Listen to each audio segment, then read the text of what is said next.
La France et l'Angleterre, pays fondateurs du Canada, marquent l'histoire de la création du droit canadien.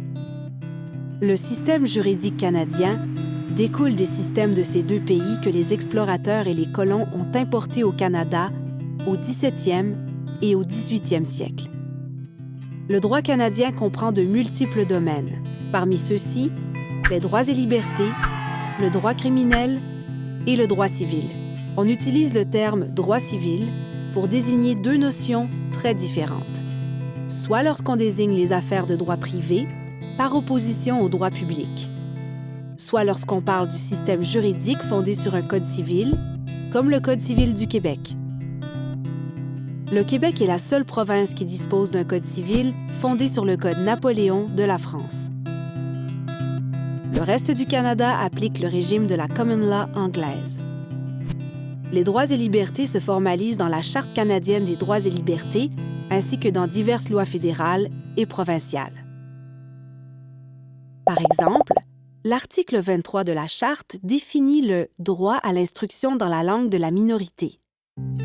En tant que francophone, quelle importance cet article revêt-il dans la construction de ton identité? La Charte protège nos droits individuels.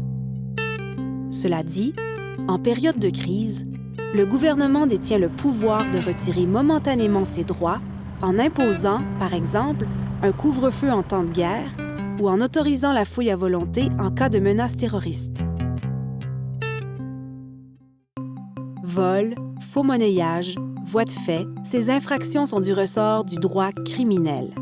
Toutefois, tout individu est présumé innocent tant qu'il n'est pas reconnu coupable par un procès juste et équitable. Le Canada prend en considération l'âge de la personne inculpée. Les peines destinées aux jeunes de 12 à 17 ans sont moins sévères que celles réservées aux adultes. La réhabilitation et la réinsertion sociale demeurent à ce jour au cœur du système correctionnel canadien. Possèdes-tu un téléphone cellulaire?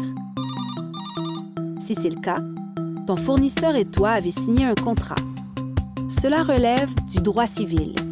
Les contrats de travail, de mariage, d'adoption ou de confidentialité d'un site Internet, tous ces textes légaux, souvent difficiles à comprendre, sont présents dans tous les aspects de notre vie.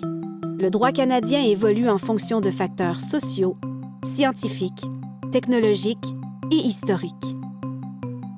Il s'adapte afin de couvrir tous les aspects d'une société en constante évolution. Il est là pour nous protéger.